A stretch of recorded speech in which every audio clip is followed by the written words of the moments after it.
자, 2월 25일 자바 수업이고요. 오늘은 상속성에 대해서 이야기를 해보려고 합니다. 지난 시간에는 이제 은닉성이라고 하는 개념에 대해서 이야기를 했는데, 은닉성이라고 하는 거는 결국은 접근 안정자,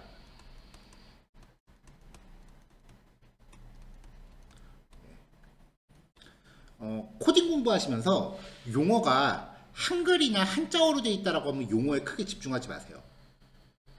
어차피 그거 외국말 번역한 거기 때문에 그 부르는 말도 되게 여러 가지예요. 근데 용어가 영어로 되어 있다라고 하면 그건 좀 집중을 하셔야 돼요. 자, 접근 안정자의 종류 크게 퍼블릭, 그 다음에 프라이빗. 지금은 이거 두 가지만 집중하면 된다 그랬죠. 어쩔 때 뭘 써야 되느냐에 대해서 뭐 걱정하지 마세요. 퍼블릭은 그냥 메서드에 무조건 붙이고요. 프라이빗은 멤버 변수에 무조건 붙이세요. 자, 근데 정보 은닉이라고 하는 거는 이 프라이빗이라는 키워드를 붙인 자원에 접근을 못하게 된다는 거잖아요.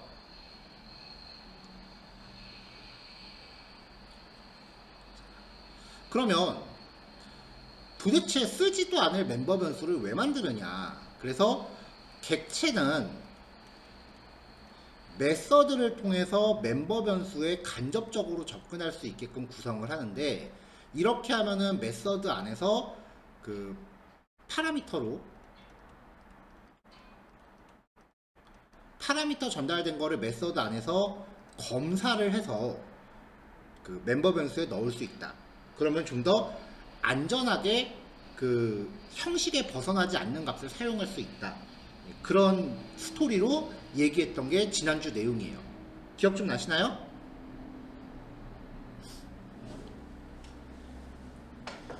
그러니까 이제 객체 지향이라고 하는 게 이미 여러분들 한 번씩은 다 수업 들은 경험이 있으시겠지만,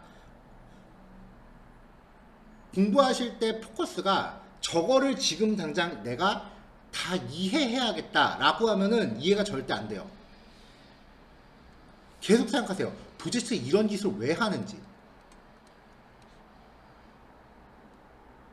납득이 안 되니까 이해가 안 되는 거예요. 그러니까 도대체 이런 그 파라미터로 메서드를 호출해서 메서드가 멤버 변수에 저장되는 이런 뺑뺑이 돌리는 짓을 왜 하느냐 해봤더니, 이런 방식으로 구현을 하면 그 적절하지 않은 값이 전달될 때를 방지할 수 있더라. 그래서 그거를 좀 규격화시키기 위해서 접근 안정자라는 걸 만든 거예요. 자, 그럼 오늘은 이제 상속에 대해서 이야기를 해보자고요. 자, 일단은 내용부터 쭉 살펴보고 그 다음에 또 이런 짓을 왜 하는지 같이 얘기해 봅시다. 위에 나와 있는 이 링크는 무시하세요. 왜냐면은 제가 중간중간에 쭉 내려가다 보면은, 오늘은 좀 길어요. 네, 이렇게 좀 그림을 그려놨거든요.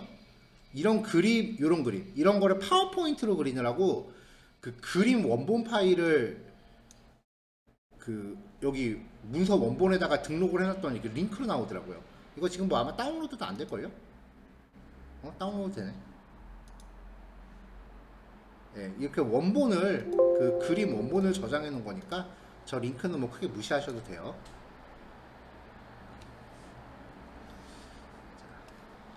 클래스 상속.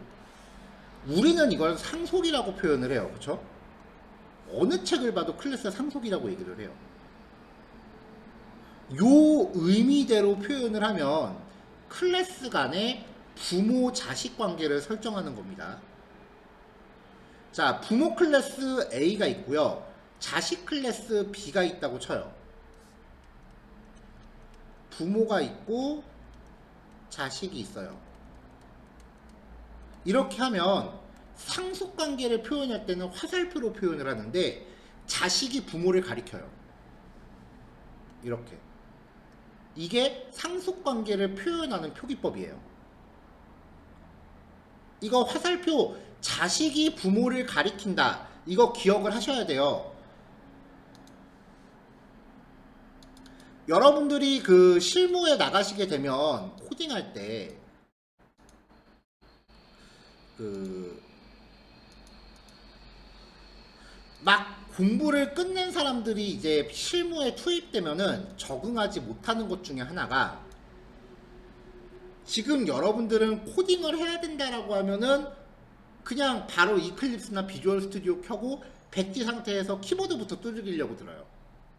그러다가 생각이 안 나면은 화면 멀뚱멀뚱 쳐다보면서 멍하고 있죠. 근데 프로그래밍이라고 하는 것도요, 공정이에요. 즉 프로세스가 있다라는 거죠. 코딩을 하기 전에 먼저 우선시 돼야 되는 게 기획을 먼저 해야 됩니다. 과연 뭘 만들 것이냐. 그 다음에 있어야 되는 게 설계입니다.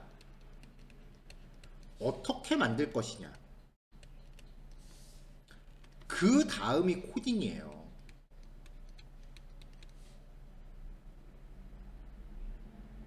근데 학원에서 혹은 개인적으로 공부를 하신 분들, 전공하신 분들은 학교에서 사실 이런 거 얼핏 보고 나와요. 잘 이해는 못하고 나오지만. 근데 이제 독학이라든지 아니면은 학원에서 공부하신 분들은 강사들조차도 전공이 아닌 경우가 덜어 있으면은 이런 설계에 대한 이야기를 1도 안 해요. 그냥 다짜고짜 코딩만 시켜요. 그러니까 이쪽 얘기는 들어본 적이 없기 때문에 필드에 나가면 되게 당황해요. 왜냐? 코딩을 글로 하거든요. 자, 지금 이게 클래스 다이어그램이라는 거예요.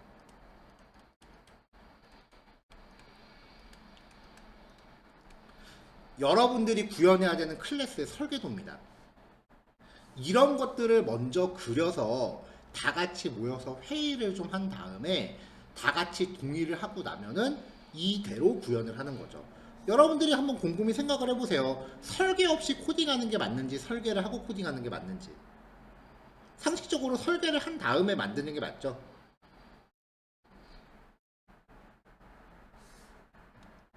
자, 이 클래스 다이어그램은 조금 이따 밑에서 다시 한번 얘기합시다. 자, 이렇게 여기서 지금 저 얘기가 갑자기 왜 나왔냐면은 부모가 있고 자식이 있을 때 일단은 자식이 부모를 가리킨다. 화살표 요거 얘기한 거예요. 자, 이렇게 하면은 얘가 A고 얘가 B죠.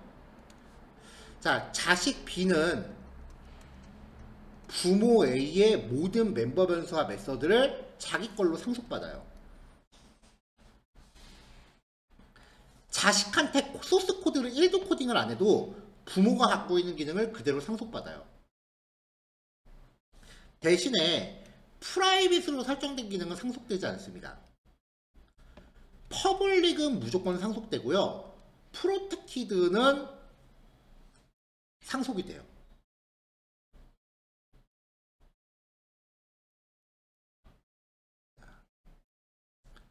근데 뭐 그래서 프로텍티드는 사실은 이제 이렇게 상속 관계에 있을 때는 오픈을 하고, 그 다음에 상속 관계가 아닐 때는 오픈을 안 하는 접근 안정자인데, 이게 범위가 퍼블릭이 있고 프로텍티드가 있기 때문에 퍼블릭이 범위가 좀 더 넓어요. 프라이빗은 아예 좀 성격이 다른 거고. 접근 안정자의 범주가 이렇게 돼 있거든요. 그래서 프로텍티드를 아예 안 쓰는 추세예요. 그러니까 학교 필기 시험이라고 하면은 이 세 가지를 구별하는 문제가 나올지도 모르겠지만 실무라면은 프로텍티드는 무시하셔도 됩니다.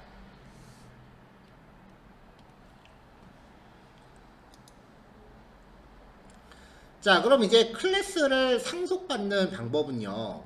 자, 현재 클래스 이름, 얘가 자식이 되죠.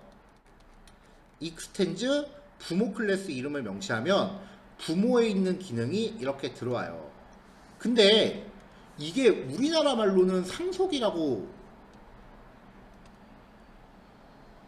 해석이 됐는데 키워드가 익스텐즈거든요. 익스텐즈가 상속이라는 뜻이 아니에요, 여러분. 익스텐즈는 확장한다라는 뜻이에요.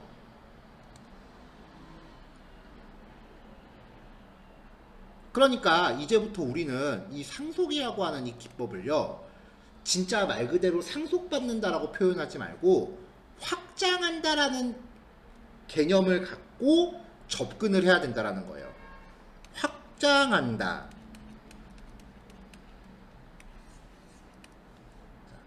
자, 그럼 다시 부모 A가 있고 자식 B가 있으면 이렇게 상속관계를 지었을 때 자식 B는 A를 확장한다라고 표현해야 돼요.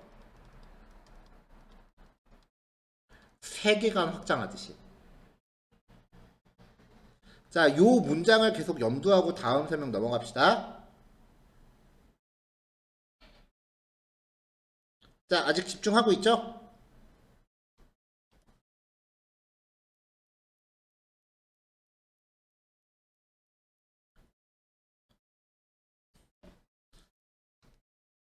자, 어떤 클래스 A가 다른 클래스 B를 상속받아요.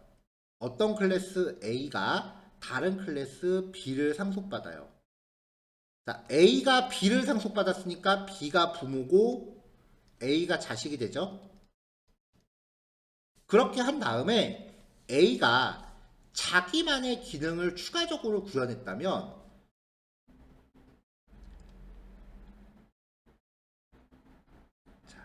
A의 기능을 B를 통해 확장했다라고 얘기합니다. 이거 문장이 조금 이상하다. A, B 바뀌어야겠는데요? BA. 자, 밑에 코드로 그냥 정리합시다.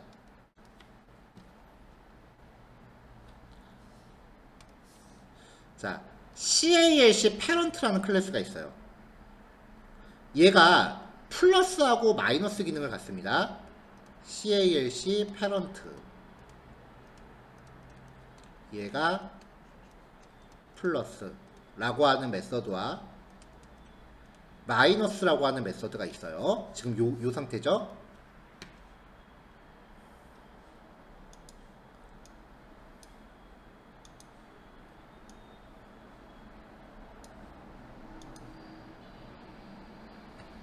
자, 그 다음에 CALC 패런트를 상속받는 CALC 차일드가 만들어져요. CALC 차일드가 패런트를 상속받고 있죠.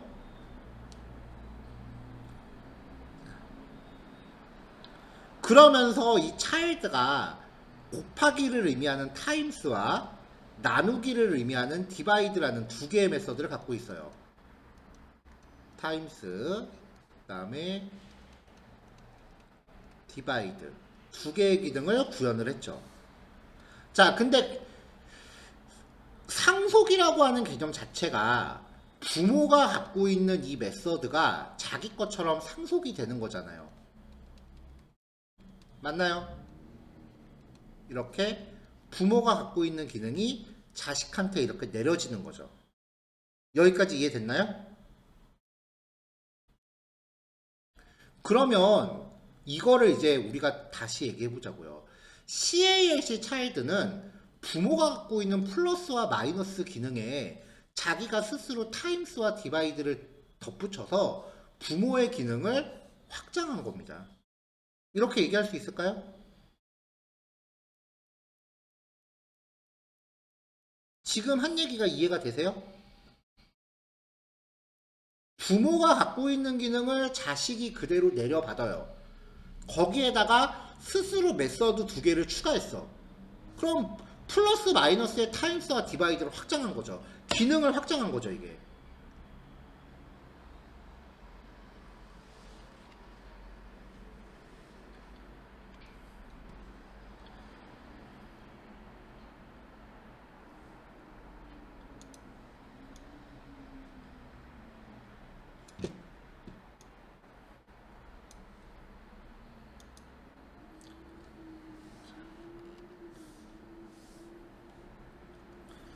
자, 이제 여기 보면요.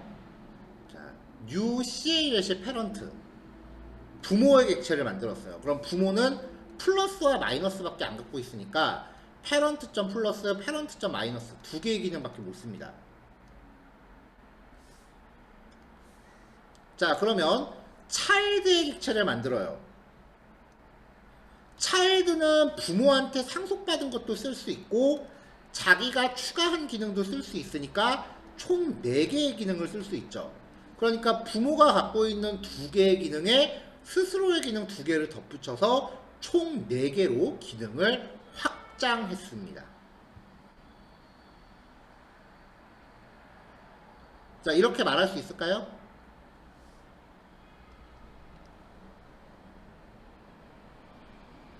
자, 출력 결과예요. 그러면 이제 여기서 우리가 또 짚고 넘어가야지. 객체 지향 공부하면서 뭘 계속 염두하라고? 도대체 이런 짓을 왜 하느냐? 자, 여기서도 진짜 여러분들 도대체 이런 짓 왜 도대체 이런 거 왜 해야 되지라는 생각 들지 않아요? 아니, 클래스 이렇게 만들었으면 기능 추가하고 싶으면 여기다가 2개 넣으면 되지. 뭐하러 이렇게 복잡하게 자식 클래스까지 만들어가면서 상속을 해? 그냥 여기다 메서드 2개 추가해버리지.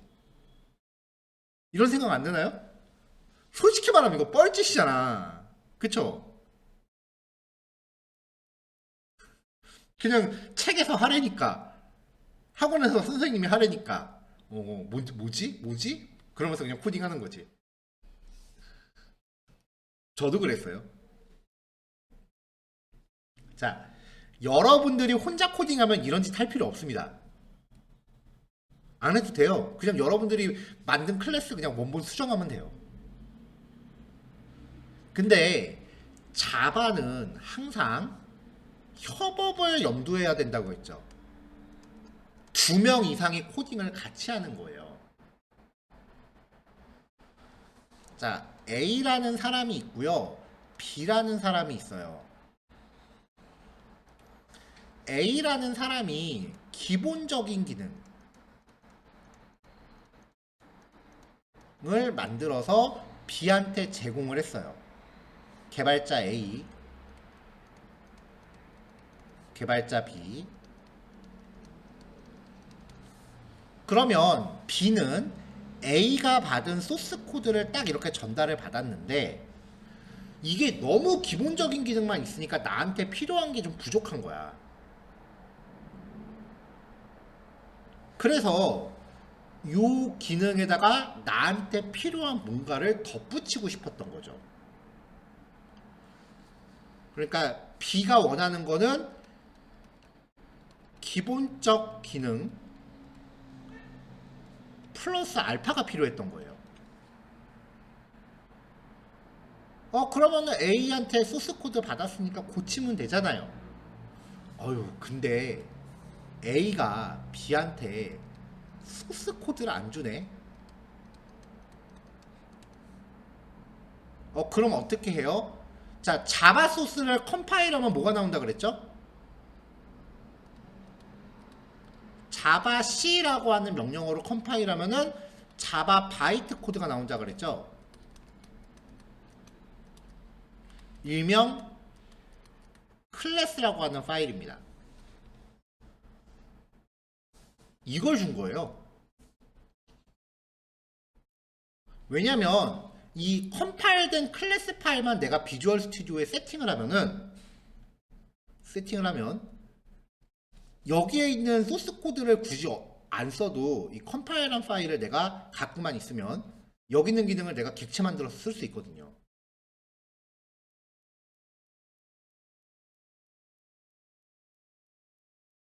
소스 코드는 못 고치는데 기능만 준 거야.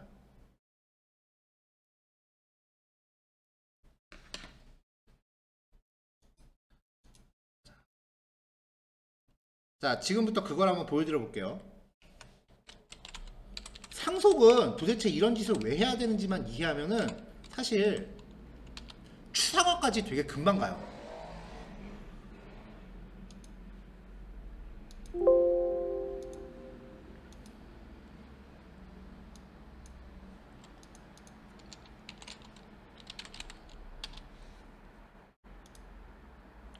자, 제가 지금부터 자바 프로젝트를 두 개를 만들 거예요. 개발자 A씨.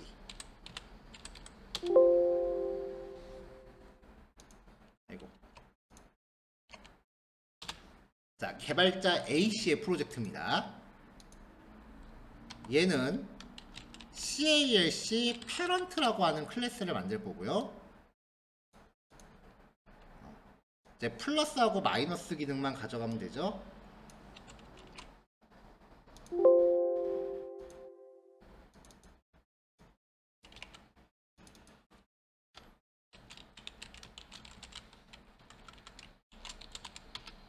자, 이렇게 클래스만 만들었어요.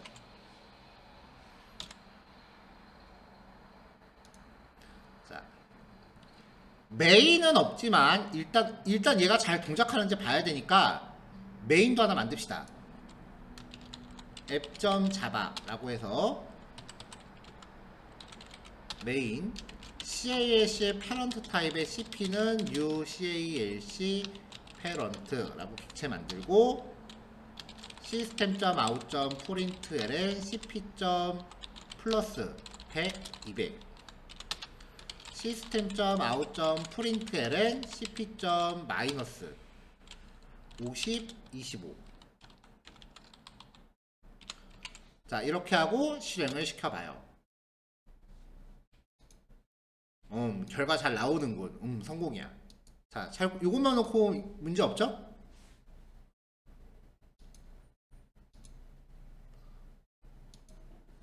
자, 이제 bin이라고 하는 폴더에 보면은 이 소스 파일들이 컴파일 되어 있는 걸 볼 수 있어요.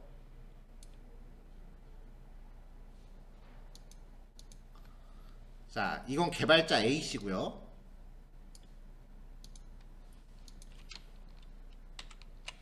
자, 이제 비주얼 스튜디오를 하나 더 실행했습니다. 자바 프로젝트를 또 만들게요.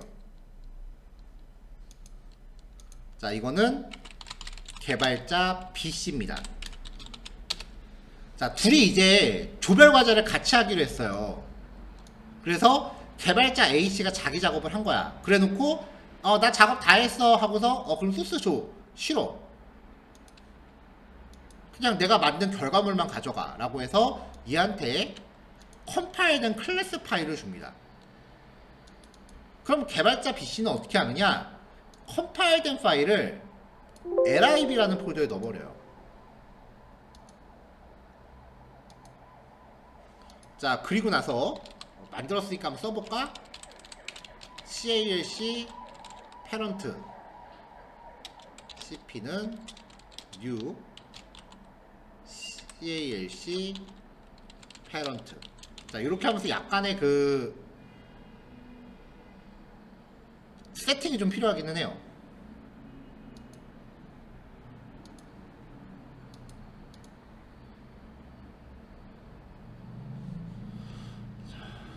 자, 요거는 이제 지금으로서는 요거 세팅하는 거는 지금으로서는 여러분들한테 좀 이른 내용이니까 일단은 그냥 봐주기만 하세요.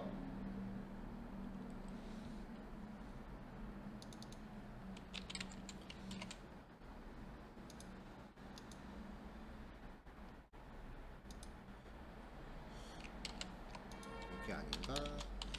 자바점 프로젝트점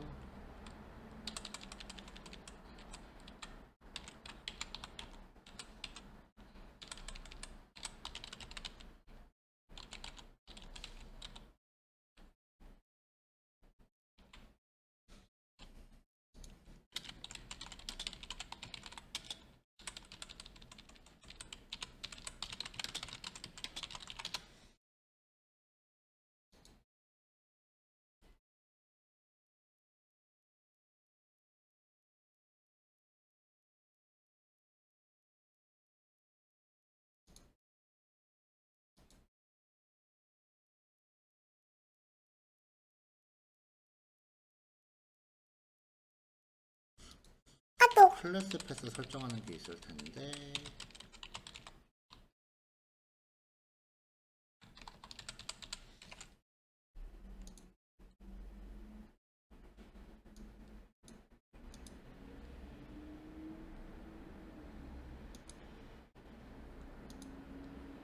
여기서 등록하는 거구나.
자, 요 클래스 파일을 다시요. 삭제. 자, 다시 개발자 AC. 자, 다시 개발자 AC.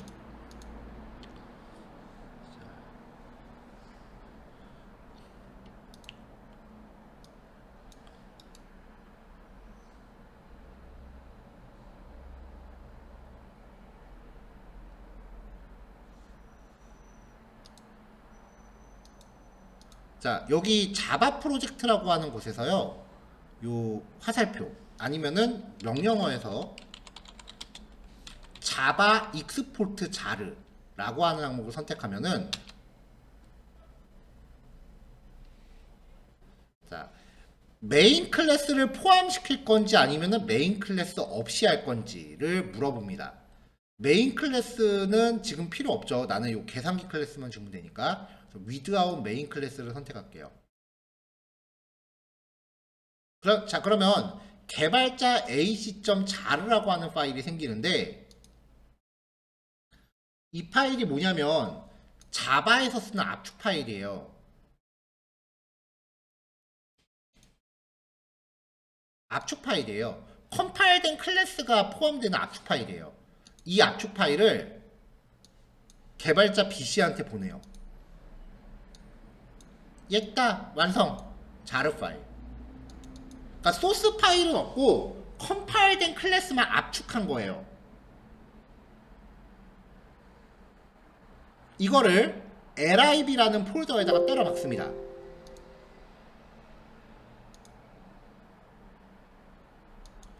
근데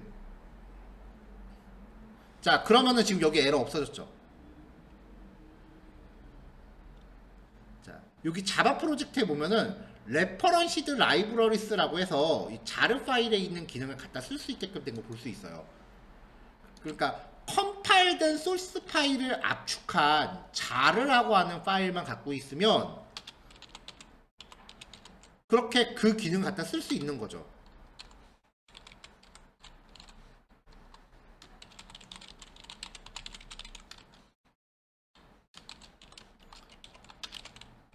그 다음에 마이너스 50, 20. 자, 이렇게 하고 실행했더니 잘 되는데 계산기를 만들기로 해갖고 곱하기 하고 나누기도 있으면 좋겠는데 이 망할 놈의 A라는 인간이 기능 딱 2개밖에 안 해놓은 거야.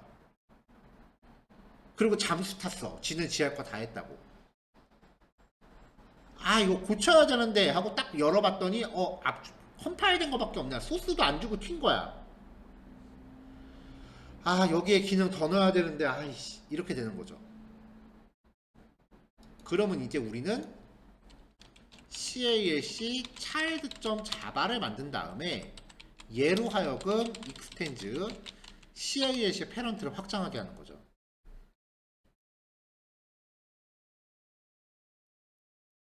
그러니까 하고 싶은 얘기가 뭐냐면, 그 결론이 뭐냐면은 누군가가 여러분을 위해서 만들어준 기능을 사용해야 될 때 그 기능은 진짜 기본적인 기능만 갖고 있기 때문에 여러분들이 뭔가 플러스 알파를 해야 될 때가 많아요. 하지만 원본 소스 코드가 제공되지 않습니다. 그럴 때 여러분만의 기능을 추가하기 위해서 이런 걸 써요. 가령 예를 들어 볼게요. 아이고, 자카르타가 아니고 아파치 소프트웨어 재단이라는 곳이 있습니다.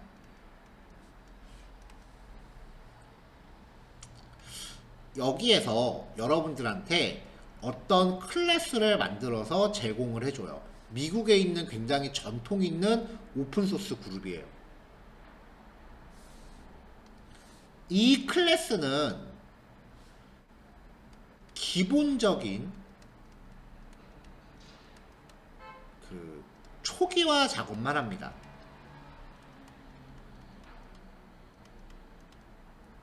(1번) 접속자 받기, 2. 웹사이트 초기화,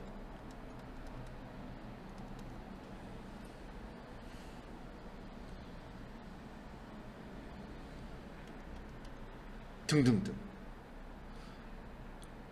세 번째, 접속 끊기. 뭐 이런 내용인데, 웹사이트를 만들 때 쓰는 기능인데, 웹사이트의 디자인은 해줄 수가 없어. 왜냐면 디자인이라는 거는 만드는 사람마다 다 다르니까. 그래서 여러분들은 이 풀하는 클래스를 익스텐즈 받아서 나만의 클래스를 제작을 하는데, 여기에 주로 들어가는 게 웹페이지 디자인을 구현하는 거죠. 그러면은 접속자가 나한테 접속해서 웹사이트를 초기화하고 디자인을 구현하고 그 다음에 접속을 끊고, 이런 순서가 이제 완성이 되는 거예요.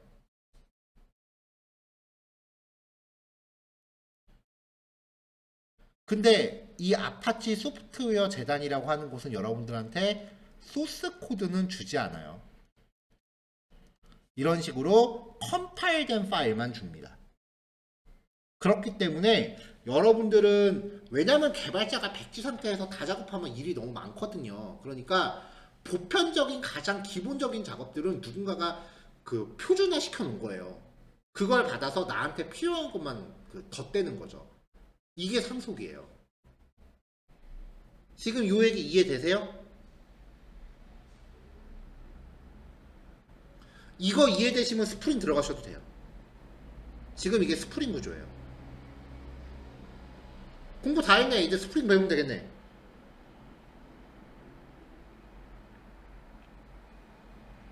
자, 설명 오래 듣느라 고생했어요. 10분 쉬었다가 요거 첫 번째 예제만 할게요. 자, 쉬는 시간 10분, 그 다음에 요거 실습 예제는 예제 얼마 안 많으니까 10분이면 완성할 것 같아요. 그러니까 10시 40분에 이어서 합시다. 네, 이따 봅시다. 자, 다음 넘어갈게요. 아까 잠깐 보여드렸던 자르라고 하는 그 압축 파일 만드는 거는 아직은 신경 쓰지 마세요. 완전체가 아니에요. 자, 상속을 하는 다른 측면을 또 설명해 볼게요. 두 개 이상의 클래스를 작성하면서 중복되는 기능이 있다면 하나의 부모 클래스를 통해서 중복 코드를 최소화할 수 있습니다. 자, 예를 들어서요. 여러분들이 이제 취업을 했어요. 회사에서 게시판을 만든다고 가정을 합시다. 여러분들이 만들어야 될 게시판은 공지사항, 질문답변, 자유게시판, 이렇게 세 개입니다. 각각마다 조금씩 이제 가져야 되는 특성들이 좀 달라요. 글번호, 제목, 내용, 작성자, 요것들은 다 똑같고요. 첨부 파일, 공지사항은 첨부 파일이 필요하고, 질문답변은 추천수가 필요하고, 자유게시판은 스크랩수가 필요하대요. 자, 공통적인 특성들을 이렇게 다 갖고 있고, 그 다음에 약간씩의 추가적인 내용만 필요한 거예요. 자, 그러면은 클래스별로 멤버 변수가 지금 5개씩 있잖아요. 완전히 똑같진 않고요. 그러면은 여기에다가 생성자, 그리고 여러분들이 게터와 세터, 자, 한 쌍에 멤버 변수 5개씩이니까 5개씩 필요한 거죠. 자, 이렇게 만들었는데 갑자기 여러분들 선임이 딱 보더니 이거 우리 작성 일시 하나만 추가하자. 전부 다 똑같이 이렇게 얘기해 버릴 거야. 자, 변수 하나니까 5분이면 되지? 그러면 여러분들은 여기에 작성 일시, 여기도 작성 일시, 여기도 작성 일시. 생성자 멤버 변수 늘었으니까 수정해야 되죠. 게터 세터 추가해야 되죠. 그럼 일이 갑자기 똑같은 일을 3번을 해야 되잖아요. 자, 이렇게 구성이 될 때 게시판이라는 클래스를 하나 미리 정의를 하는 거예요. 그리고 다른 클래스들 이걸 상속받게 해요. 그러면 각각의 클래스는 자기만의 특성, 요것만 추가하는 걸로 중복 코드를 최소화할 수 있어요. 자, 상속을 활용한 구성 예시입니다. 게시판이라고 하는 부모 클래스가 있어요. 자, 부모 클래스가 번호, 제목, 내용, 작성자를 가져가는 거고, 이 부모를 공지사항과 질문, 답변, 자유 게시판이 상속을 했어요. 그러면서 자기만의 추가 기능을 만든 거죠. 그러면 작성 일시를 추가할 때는 부모 게시판에만 작성 일시 하나만 추가하면 나머지 게시판들은 일이 주는 거죠. 이런 식으로 중복 코드를 최소화하려는 용도로도 상속을 써요. 이게 상속의 2번째 관점이에요.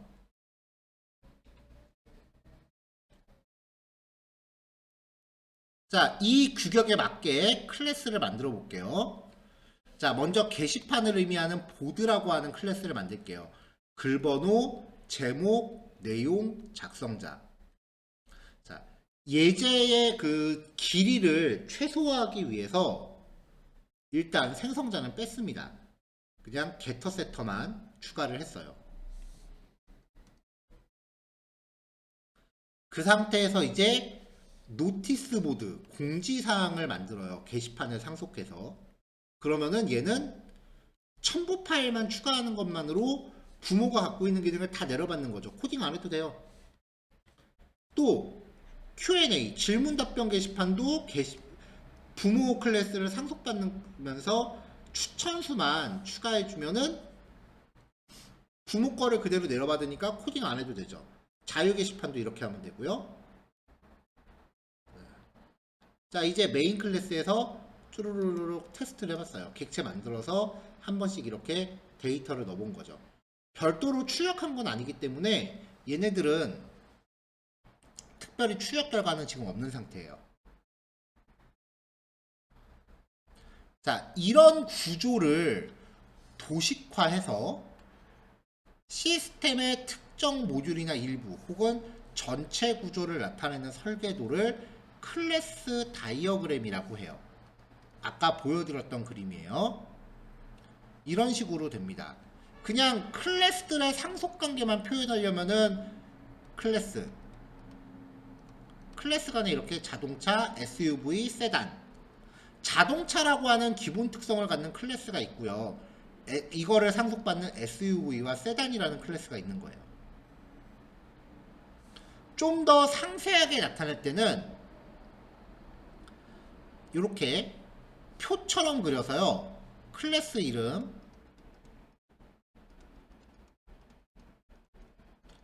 여기는 멤버 변수, 여기는 메서드예요. 자, 앞에 보면은 마이너스나 플러스 기호가 있거든요. 얘네들은 접근 한정자입니다. 퍼블릭은 플러스, 프라이빗은 마이너스, 프로텍티는 샵으로 표현해요. 프로텍티는 무시하라 그랬죠.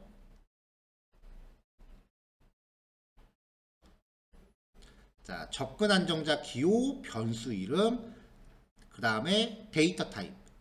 만약에 기본값이 있다면 값을 대입해 놓으면 돼요. 기본값은 필요하지 않으면 생략해도 돼요. 자, 예를 들어서 프라이빗 형식의 기본값에 갖지 않는 문자열 변수 myName 마이너스 myName 콜론 스트링. 메서드는 접근 안정자 기호, 메서드 이름, 그 다음에 파라미터 타입, 이름은 안 적어요. 리턴 타입.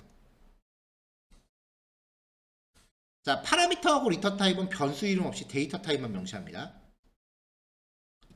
생성자는요, 생성자를 의미하는 이 동그라미 C라는 기호를 메서드 이름 앞에 넣어요.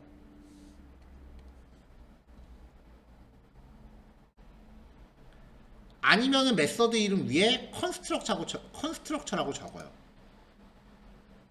그래서 앞에서 만든 보드라고 하는 클래스를 이제 이렇게 표현을 하는 거죠. 멤버 변수가 있고 게터 세터가 있고.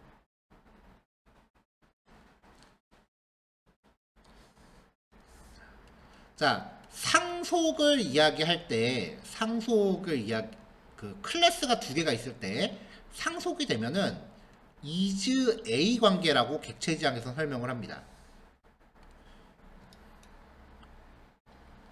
자, 클래스 푸가 클래스 바를 상속받아요. 그러면은 푸가 바를 상속받는 거니까 자식이 부모를 가리킨다 그랬죠? 이렇게 하면 바가 갖고 있는 기능이 푸한테 다 내려가잖아요. 바가 갖고 있는 기능들이 푸한테 다 상속이 되죠. 그러니까 푸는 바와 같다. 그렇기 때문에 푸 이즈어 바라고 표현을, 푸는 바다. 그래서 이걸 is A 관계라고 해요. 자, 앞에 이제 보드 클래스와 노티스 보드, Q&A 보드, 프리보드 간의 관계를 표현해 보면은 최종적으로 이렇게 만들어지는 거죠. 자, 보드가 부모고 노티스가 자식, Q&A도 자식, 얘도 자식이니까 보드가 갖고 있는 기능은 노티스 보드에 모두 다 상속이 되죠. 그렇기 때문에 노티스 보드는 보드와 같다라고 이야기를 하는 거예요. 노티스 보드 is a 보드. 그래서 is A 관계는 상속을 의미해요.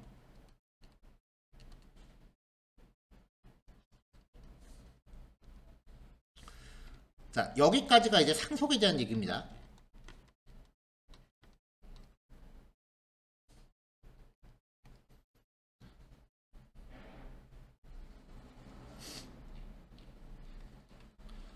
자, 그러면은 이제 여러분들은 일단은 여기 보드.java, 노티스 보드, Q&A 보드, 프리보드, 보드 테스트를 하는데 이 보드 테스트가 지금 출력 결과가 없잖아요. 그러니까 여기에다 각각 여러분들 나름대로 객터 메서드를 사용해서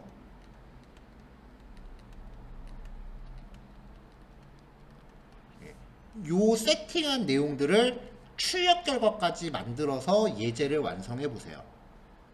이제 코드 분량이 슬슬 늘어나죠? 단축키를 쓰면은 좀 빨리 할 수 있어요. 자, 요거 실습 제가 15분 할애하고요. 10분 쉬는 시간, 그래서 25분 후에 수업 재개하겠습니다. 지금이 10시 50분이니까 11시 15분에 시작하면 되겠네요. 자, 11시 15분에 모입시다. 자, 출력 결과 만드셔서 제출해 주세요. 출력 결과 만들 수 있나 좀 확인 좀 할게요. 요 정도는 할 수 있겠지. 자, 조금 이따 봅시다.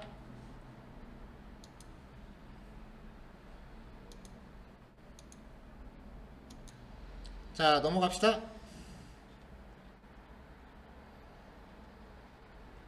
자, 클래스 다이어그램 is A 관계까지 봤어요. 자, 이번엔 조금 이제 다른 측면인데요. has A 관계라는 게 있어요. 자, 어떤 클래스 푸가 다른 클래스 푸에 대한 객체를 멤버 변수로 가질 때 푸 해즈 어 바로 표현하고요. 이거는 객체 간의 포함 관계를 뜻해요. 자, 예시를 한번 들어볼게요. 원을 표현하는 클래스예요. 원의 정의는요. 중점 x, y가 있고요. 그 다음에 반지름이 있어요. 그래서 이 점으로부터 반지름이 같은 거리에 있는 점들의 집합을 원이라고 정의합니다. 그래서 원을 구성하는 요소는 중점과 반지름이에요. 자, 이때 중점의 좌표를 포인트라는 별도의 클래스로 만들어 볼게요. 자, 포인트 하고서 x와 y를 멤버 변수로 잡고요. 여기에 대한 게터 세터 넣습니다. 마찬가지로 생성자는 예제를 좀 축소시킬 목적으로 안 넣습니다. 자, 그 다음에 서클 원을 의미하는 클래스를 만드는데 먼저 중점을 의미하는 포인트 클래스의 객체를 멤버 변수로 넣어요. 어떤 클래스를 만들면서 다른 클래스의 객체가 멤버 변수가 될 수 있다라는 거 이것도 꼭 유념하셔야 돼요. 자, 그 다음에 반지름. 자, getter setter. 그 다음에 toString이라는 메서드를 만들어서 위에서 갖고 있는 정보를 문자열로 리턴하게 했어요. 원의 중점 좌표는 %d, %d고 반지름은 얼마입니다. 자, 이렇게 msg라는 문자열을 만들어서 string.format msg 넣고요. 자, 요 첫 번째 %d는 dis.point 얘죠. 근데 얘가 객체네. 그럼 얘는 x하고 y에 대한 getter setter가 있을 거 아니에요. 그래서 getx dis.point.getY 반지름은 dis.radius. 자, 이렇게 해서 문자를 만들어서 리턴 시킵니다. 자, 테스트 클래스예요. 자, 메인에서 일단 포인트 중점을 잡아줘요. setx, setY. 그러면 중점 좌표가 5,10이죠. 자, 이거를 서클이랑 클래스 만들면서 중점을 넣어주고 반지름은 7로 잡아준 거죠. 자, 출력하면은 이렇게 결과가 나옵니다. 자, 포인트 클래스하고 서클 클래스의 관계를 표현하는 거예요. has A 관계는요, 점선을 그려요. 그리고 포함되는 클래스가 포함하는 클래스를 가리켜요. 포인트가 서클 안에 들어가는 거죠. 자, 이거를 이제 서클 has a point, 서클이 포인트를 갖고 있다라고 표현을 합니다.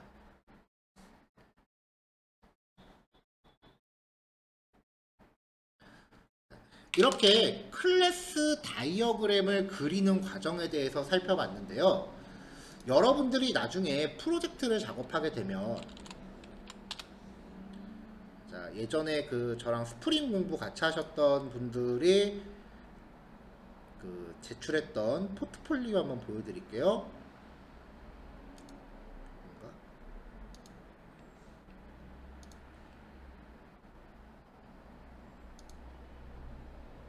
자바 스프링반.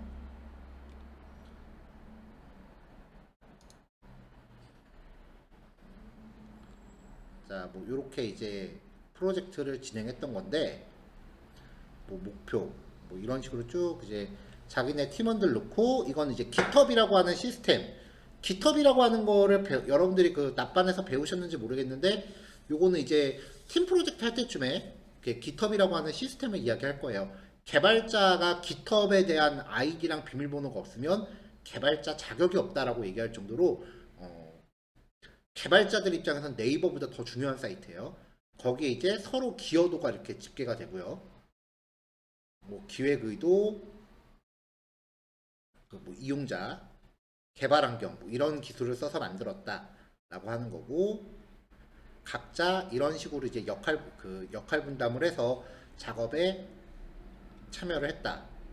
이런 거를 만들려고 그 기획을 했으며 이렇게 아이디어를 모았고 화면을 구상하고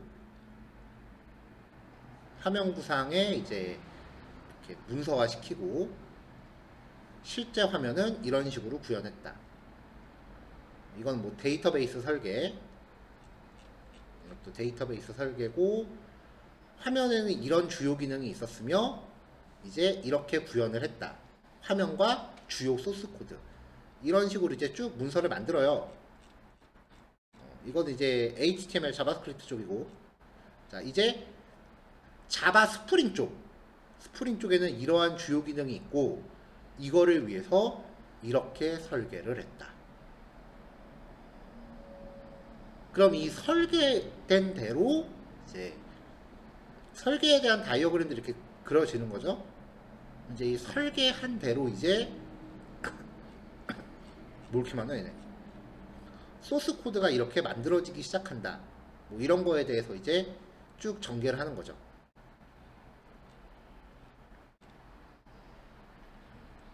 그래서 포트폴리오를 준비하면 여러분들이 만든 작품에 대해서 그 설계를 먼저 제시를 해야 됩니다. 소스 코드가 다가 아니에요. 그래서 이 설계도를 보고 여러분들이 만든 프로그램을 설명할 수 있어야 돼요. 그래서 클래스 다이어그램을 수업을 하는 거고요. 원래 클래스 다이어그램이라고 하는 거는, 이 클래스 다이어그램이라고 하는 거는 크게 UML이라고 하는 그 범주 안에 있는 그 되게 많은 설계 도면들이 있어요. 그 중에 한 종류예요. 그래서 이 다이어그램에 대해서는요, 자바에서 가리키는 내용이 아니고요, 그 전공 과목 중에 소프트웨어 공학이라는 게 있어요. 소프트웨어 공학에서 다루는 주제입니다. 아마 요거는 제가 확실히 얘기할 수 있는데, 아마 웬만한 학원 수업에서 클래스 다이어그램 얘기 듣기 힘들 거예요. 전공 수업이 아닌 이상. 근데 이제 실무 면접 보면서 이런 거 물어보는 경우가 너무 많아서 수업에 좀 녹여서 하고 있어요. 자, 클래스 다이어그램을 그리면서 염두해야 될 거는 is A와 has A다. is A는 일반적인 상속, extens를 가리키는데, extends는 첫 번째, 기능의 확장. 두 번째, 공통기능 추출. 이런 측면에서 하고, has A는 클래스가 클래스 안에서 멤버 변수로 쓰이는 경우. 자, 이렇게 정리하면 되겠습니다. 이해되나요? 오늘 수업 그 레벨이 굉장히 높아요. 여태까지 그래도 여러분들이 저랑 같이 배경 지식을 착실하게 쌓아줬기 때문에 이제 얘기가 가능한 거예요. 아마 객체지향을 이렇게까지 깊게 아마 못 들어봤을 거라고 생각을 해요. 자, 이제 좀 아는 얘기가 좀 나올 겁니다. 메서드 오버라이드. 자, 오버라이드와 오버로드 구별 가능하신 분? 이거 맨날 헷갈리지 않나요? 오버라이드랑 오버로드?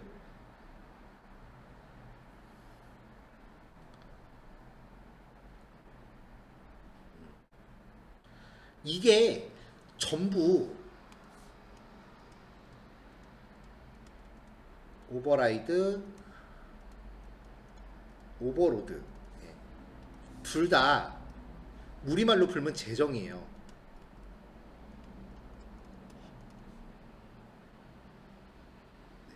오버로드는 버리세요. 오버라이드만 기억하세요. 용어를. 오버라이드 하나만 집중 기억하세요.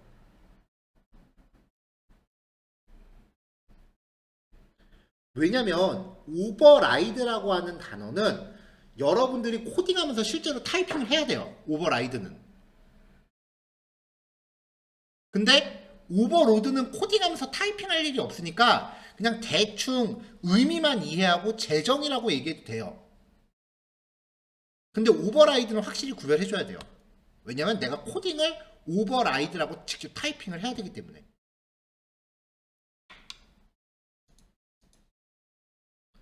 자, 상속을 통한 클래스의 정의 과정을 살펴봅시다. 자, 프로토스라고 하는 클래스를 하나 만들었어요.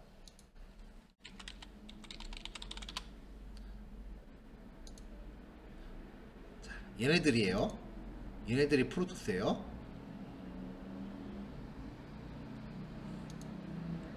스타크래프트의 한 종족이죠. 스타크래프트의 종족이 3개가 있죠. 첫 번째는 테란. 테란은 사람. 그 다음에 프로토스. 얘는 그래도 좀 멋있는 외계인. 세 번째는 저그. 얘네는 괴물 같은 에일리언 같이 생긴 외계인들. 그 중에 제가 좋아하는 게 프로토스입니다. 자, 이 프로토스라고 하는 클래스를 하나 만들고요. 그 다음에 이거를 상속받는 아칸, 드라군, 저그? 저거가 왜 들어갔지? 이건 클래스 이름 못하다. 저그가 아니라 질럿을 넣어야 되는데. 네, 이렇게 이제 만들어져 있습니다. 그러니까 이제 위에 있는 게 지금 얘가 기본적인 공통 특성인 거죠. 그리고 아래쪽에 아칸, 드라군, 질럿 이렇게 3개의 클래스를 만들었는데, 아칸이라고 하는 애는 이렇게 생긴 애예요. 이게 되게 멋있어요. 막 레이저 같은 거 쏘고 번개 같은 거 쏘고. 실제로는 이렇게 생겼네. 자, 그 다음에 드라군이라고 하는 애는 이렇게 생겼어요. 옛날 게임에선 이렇게 표현하는데, 이거 얘는 원거리 공격을 주로 하는 애고요. 마지막으로 질럿이라고 하는 애가 기본 공격기예요. 손이 칼같이 생긴 애들. 얘는 근거리 공격 유닛이에요. 자, 이렇게 3개의 클래스를 만듭니다. 자, 그러면 여기 이름, 파워, 스피드, 생성자 있고요. 게터 세터들이 쭉 있네요. 그 다음에 어택, 공격하다, 무브, 이동하다 라고 하는 메서드가 있습니다. 공격과 이동은 다 하니까요. 자, 그러니까 이 프로토스는 쉽게 말하면 공통 특성이라고 했는데 좀 더 와닿게 얘기할까요? 종특이에요. 얘네들은 각자 유닛들이니까 좀 더 기본적인 종특을 상속받은 상태에서 자기들만의 고유한 뭔가가 있어야겠죠. 근데 지금 여기 보면은 아칸, 드라군, 다시 한번 말하지만 질럿이라고 적어야 되는데 저그라고 잘못 적은 거예요. 자, 요 클래스 3개는 기본적인 종특을 그대로 상속받고 있죠. 자, 그래서 프로토스 종족에 대해서 이제 정의하기 위해서 유닛명 질럿인데 계속 못하네, 드라곤, 아칸. 그 다음에 공통특성 이름과 파워, 공통기능은 공격하다와 이동하다. 자, 이렇게 들어갑니다. 여기 보면은 생성자라고 이렇게 들어있는데 요 생성자들은 실제로 코딩을 한 건 아니고 파라미터가 없죠. 기본 생성자예요. 그러니까 실제로는 코딩을 안 한 거죠. 자, 그래서 저 설계도대로 프로토스라는 클래스를 만들어서 이름, 파워, 스피드, 게터 세터 정의하고 어택. 자, 공격할 대상을 지정해주면 누구누구가 %S 얼마만큼의 파워로 타겟, 파라미터, 누구를 공격. 왜 공격할 때 보면은 내가 유닛이 이렇게 있다면은 얘를 선택한 다음에 공격할 대상을 딱 클릭하면은 거기 쪼르륵 가서 공격하잖아요. 이 공격할 대상을 찍어준 거죠. 무브. 자, 누구누구가 얼마의 속도로 어디로 이동. 이거는 이동할 대상을 찍어준 거예요. 이렇게 기본 종특을 만들고 저그, 드라곤, 아칸이라고 만듭니다. 그러면 이 기본 종특을 다 상속받을 거 아니에요. 그래서 객체를 만들어요. 네, 객체 이렇게 쪼르륵 만들었어요. 꽤 많이 만들었죠. 자, 그 다음에 얘네들 각각을 이렇게 이동을 시켜요. 그리고 공격을 시켜요. 자, 그러면은 누구누구가 이동, 그 다음에 누구누구가 공격 이렇게 들어가요. 근데 지금 여기 보시면 자, 얘가 질럿이에요. 적으라고 오타 친 거. 얘는 이렇게 칼로 앞에 가서 칼로 찔러요.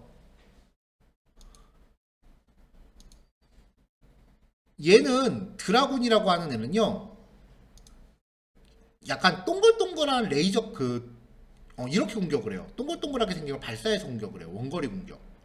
공격 방법이 다른 거죠.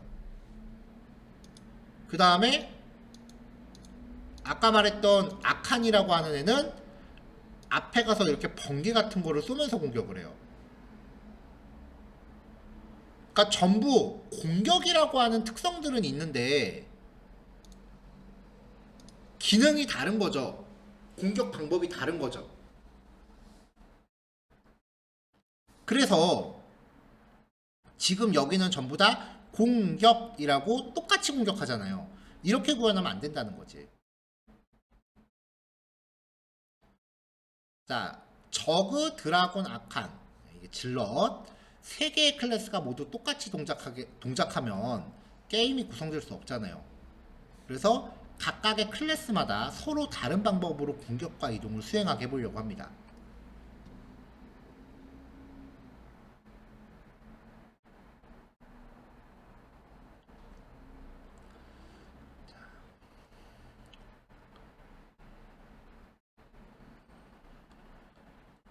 자, 요번 예제는요, 저걸 이제 수정을 할 건데, 각각의 클래스가 동작과 관련된 문자를 출력할 때, 클래스의 이름을 앞부분에 출력하도록 이렇게 구성을 할 거예요. 어떤 클래스가 동작한 결과인지. 이거는 출력 결과를 미리 제시한 거예요.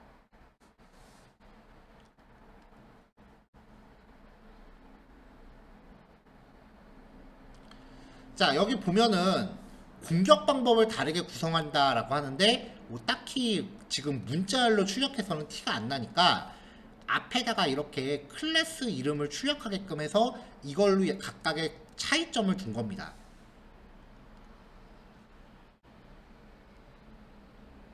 자, 이렇게 동작하려면 아까 프로토스라는 클래스 안에 어택이라는 메서드와 무브라고 하는 메서드가 있었는데, 이렇게 되면은 요 두 개를 상속받아서 다른 클래스가 다 똑같은 기능을 상속받게 되잖아요. 근데 지금 하고 싶은 거는 이 자식 클래스가 어택이라는 메서드를 호출하면 서로 다르게 동작하게 하고 싶은 거예요. 여기까지 이해돼요? 똑같은 메서드를 호출하지만 메서드 이름은 똑같지만 동작하는 내용은 다르게 하고 싶은 거예요.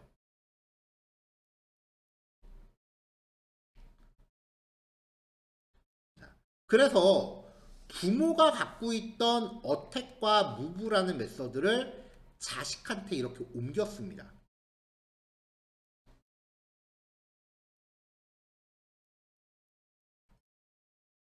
자, 여기서부터 이제 메서드 오버라이드라는 얘기가 나와요. 자, 지금 여기선 부모한테 상속받은 기능을 자식들이 각각 개별적으로 구현하기 위해서 부모가 갖고 있는 기능을 없애버리고 자식들이 각각의 메서드를 이렇게 구현하는 방식을 썼는데, 그럴 필요가 없다는 거죠.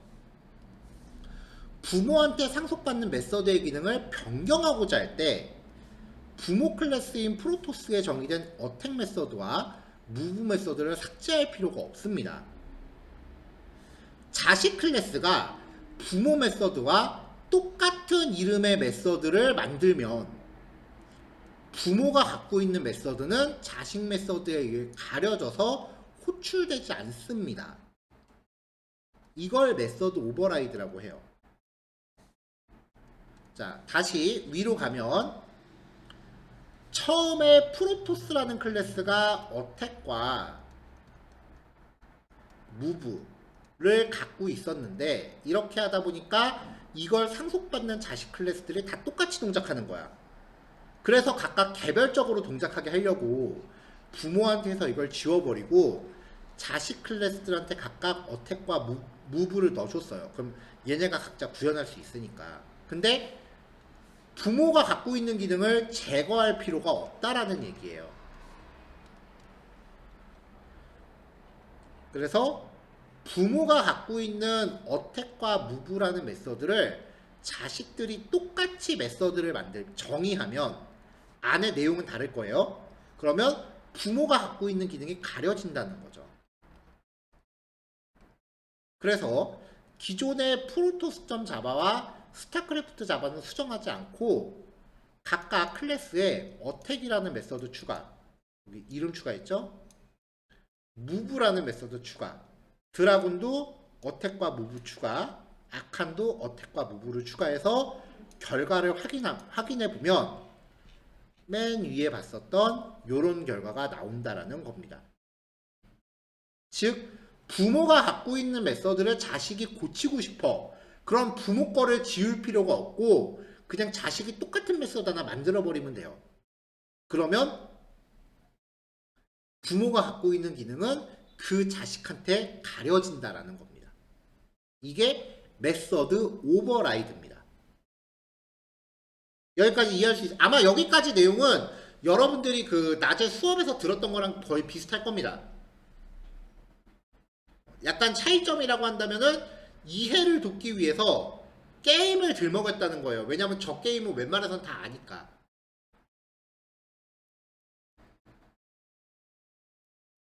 그러니까 뭐 상속을 얘기하기 위해서 복잡한 클래스 떠올릴 필요 없어요.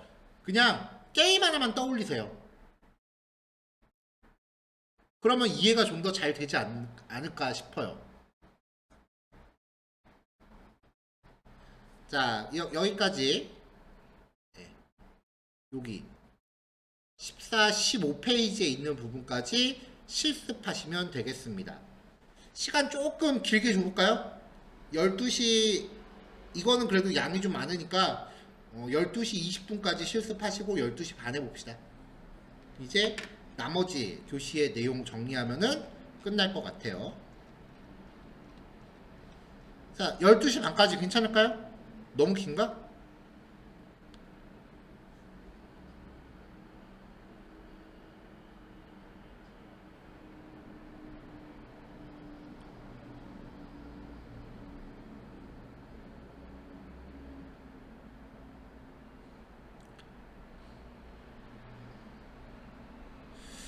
예외 처리 부분까지만 하면 뒤에 안 하더라도 코딩에 크게 영향이 없나요? 책에서는 진도가 반도 못 나간 것 같아서요.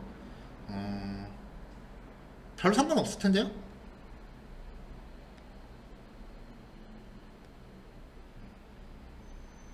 뭐 어차피 그 책 뒷부분에 있는 거 필드 가면 잘 안 써요.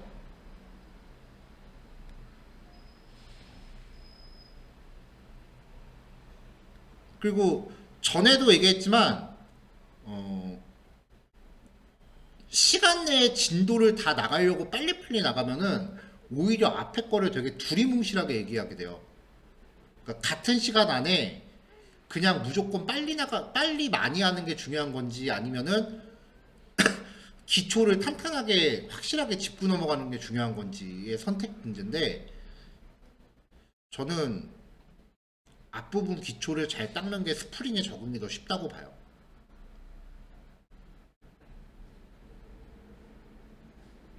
그리고 상속에 대한 이야기는 오늘 완결이 안 나요. 추상화까지 같이 묶어야 상속이 완결이 돼요. 추상 클래스하고 인터페이스를 자유자재로 다룰 수 있는 게 상속이 진짜예요. 그래서 이게 아마 대부분의 책들이 기초 문법, 그 다음에 클래스 개요, 그리고 은닉, 상속, 추상화, 그 다음에 예외 처리 이렇게 들어가고 그 다음에 뭐 파일 IO라던가 아니면은 뭐 기타 등등 여러 가지 이제 기능에 대해서 이제 이야기하기 시작할 텐데 사실 기본적인 자바는 여기서 끝나요.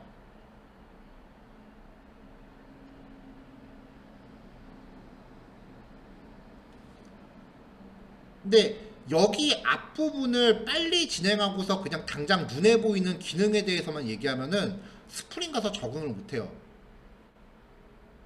추상화, 추상 클래스, 추상 메서드, 인터페이스. 용어는 아는데 이거 왜 하는지 아세요? 이 추상화에서 발전을 하면은 객체 지향에서 좀 더 향상된 관점 지향이라는 게 나와요. 흔히 AUP라고 하는데 객체 의존성 주입이라고 합니다.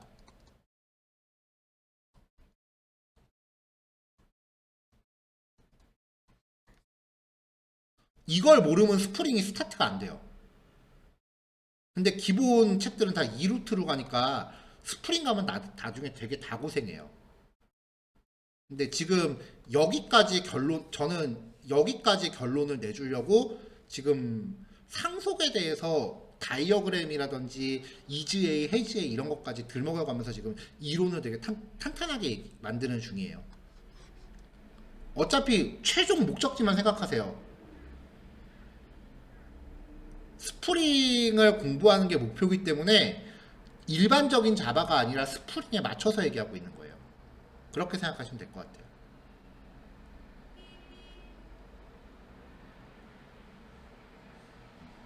어쨌건 아까 보여드렸다시피 그 뭐냐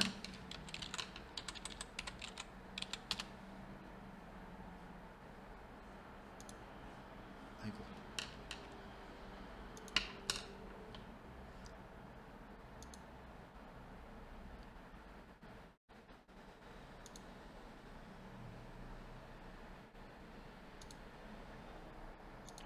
네. 최종 프로젝트는 이런 거 다 나와요.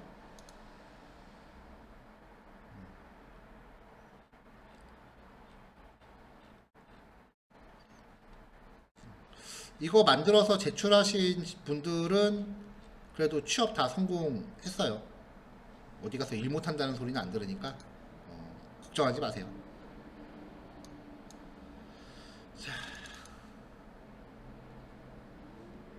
자, 일단은 거기 그 PDF 제시해 드린 것까지 실습 진행하시면 되겠습니다. 자, 그러면 조금 이따 봅시다.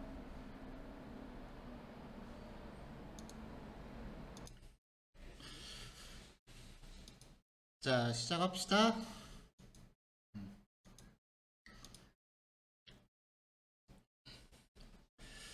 자, 아까 그 진도에 대해서 이제 질문이 들어와서 혹시 뭐 제가 뭐 전달받은 거를 놓친 게 있나 싶어서 전달받은 커리큘럼을 확인을 했는데 저기 1개월 차에서 뭐 기본적인 문법, 배열, 뭐 문법 통합 하고 2개월 차에서 클래스, 생성자, 스테이틱은 나는 맨 마지막에 할 거예요.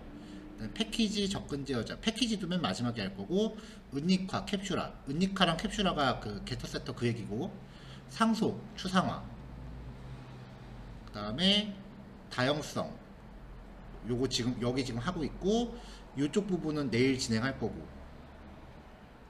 지금 여기 나와 있는 진도하고 비교해서 제가 그 제 수업 방침에 따라서 순서를 좀 바꾸거나 뭐 그런 부분들은 있는데 그 맞게 진행한 것 같아요. 그 다음에 책에 있는 나머지 부분은 3개월 차로 지금 빠져 있거든요. 그러니까 지금 뭐 진도상으로는 뭐 크게 문제는 없을 것 같은데 문제는 지금 단과반이 자바 2까지밖에 없는 거잖아요.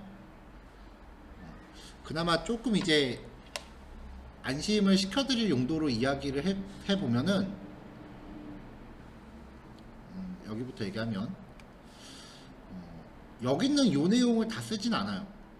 적어도 요거 2개 정도, 2개 같은 경우는 저는 1도 안 쓰고, 그 다음에 지금 여기 보면은 리스트, 셋, 맵, 스택 이렇게 있는데 여기에서 셋하고 스택은 안 써요. 리스트하고 맵만 보면 돼요. 왜냐면은 셋하고 스택이 업그레이드가 돼서 마지막에 나온 게 리스트이기 때문에 굳이 지금 쓰지 않는 옛날 기술을 볼 필요는 없어요. 그리고 멀티스레드 프로그래밍, IO, 그 다음에 네트워킹, 스윙 뭐 이렇게 들어가는데, 멀티스레딩 같은 경우는 웹 프로그래밍에서는 안 써요. 만약에 안드로이드 앱 개발을 한다라고 하면은 이 부분의 개념은 좀 알고 있어야 되기는 해요. 하지만 안드로이드에서도 이 기술을 직접적으로는 안 써요. 왜냐면은 이거는 워낙 옛날 클래스이기 때문에 안드로이드는 여기에서 좀 더 발전된 클래스를 직접 만들어서 쓰거든요. 그러니까 여기는 뭐 개념만 이해하면 되는 거고, java.io 요거는 파일 입출력을 처리하는 건데, 파일 입출력이 결과적으로 파일 저장이에요. 이거는 저는 원래부터 그 웹 프로그램에서 업로드할 때 따로 얘기를 하지 여기서 한꺼번에 얘기하진 않고, 네트워크 프로그래밍 같은 경우는 요즘은 웹이 다 대체를 했기 때문에 이 기술 자체를 지금은 안 써요. 사장된 기술이에요. 그 HTTP라고 하는 기술을 쓰기 때문에 이것도 사장된 거고, 간단한 GUI, 스윙이라고 하는 기술인데, 그 자바로 여기 이런 식으로 이제 PC용 프로그램 UI를 만드는 거거든요. 근데 이게 저 대학교 때 유행하던 기술이에요. 지금 이거 배우면 굶어 죽기 딱 좋습니다. 이거는 완전 비추예요, 스윙은. 웬만하면 절대 하지 마세요. 왜냐면 요즘은 화면 UI를 전부 다 웹으로 만들지 스윙으로 만들진 않아요. PC용 프로그램도 요즘은 웹으로 만들어서 PC용 프로그램으로 변환을 시키지 굳이 스윙을 안 해요.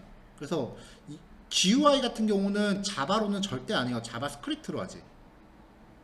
그러니까 여기 뒷부분에 있는 것들은 여러분들이 지금 당장 뭐 집중을 안 하셔도 되는 부분들이에요. 나중에 필요하면 그때 선택적으로 공부해도 될 거예요. 그나마. 그래서 저는 실제로 그 뭐지? 그 그 취업반 할 때도 이쪽 부분 아예 얘기를 안 해요. 왜냐면 당장 취업에 필요한 기술이 아니기 때문에. 네, 그렇게 알아주시면 될 것 같고요. 그래서 이쪽 부분까지가 이제 2개월 8일차까지 진도인 거니까 뭐 진행하면서 원래 커리큘럼을 벗어나지는 않았습니다. 네, 참고해 주시면 될 것 같아요. 자, 이제 마지막 교시죠. 오늘은 기필코 1시 반에 끝내겠습니다.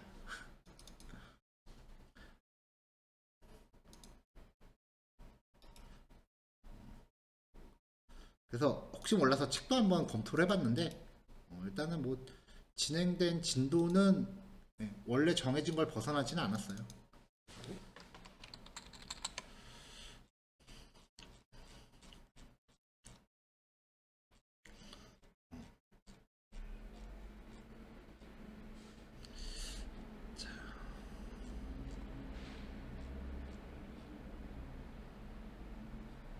자, 메서드 오버라이드까지 했어요.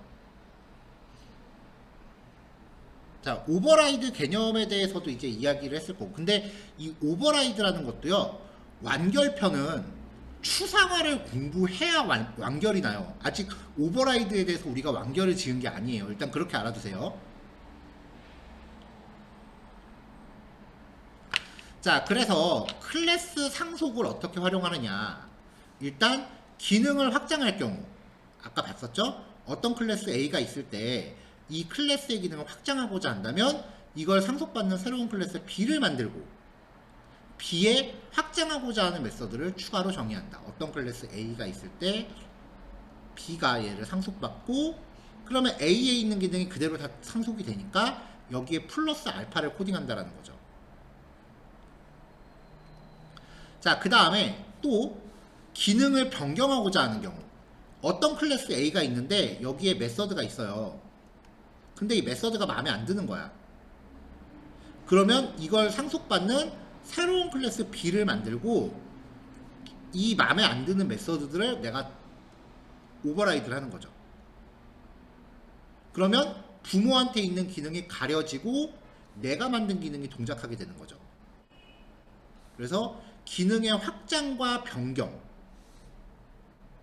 여기에서 중요한 거는 이 기능을 확장하거나 변경할 때 이 A라고 하는 클래스가 오늘은 예제를 진행하는 거기 때문에 여러분들이 부모와 자식을 둘 다 코딩하지만 실제 실무에서는 여러분들이 부모를 만드는 일이 없다라는 거예요. 이 부모는 누군가 여러분들한테 만들어 줄 거고요. 그걸 만들어 주는 게 구글이고 아파치 재단이에요. 구글에서 만들어주는 클래스를 상속받으면 그때부터는 안드로이드고, 아파치에서 만들어주는 클래스를 상속하면 그때부터는 스프링이고요. 그러니까 여러분들은 오직 자식 클래스를 만드는 것만 생각하시면 돼요. 지금은 예제이기 때문에 부모도 내가 다 코딩하니까 도대체 이런 짓을 왜 해야 되나 그런 생각이 들겠지만 실제로는 나눠서 생각해야 된다. 이게 되게 중요한 포인트예요. 이게 납득이 안 되면 상속이라는 자체가 되게 쓸데없는 짓 같아요. 자, 제 말 이해됐나요?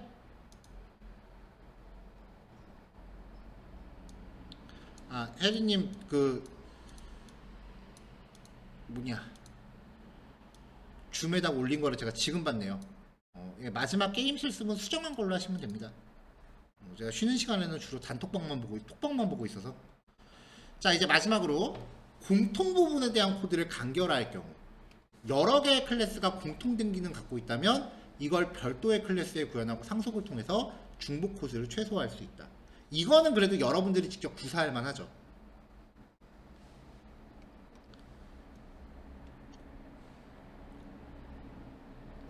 자, 이제 상속이 성립이 되면은 슈퍼라고 하는 키워드가 등장을 합니다.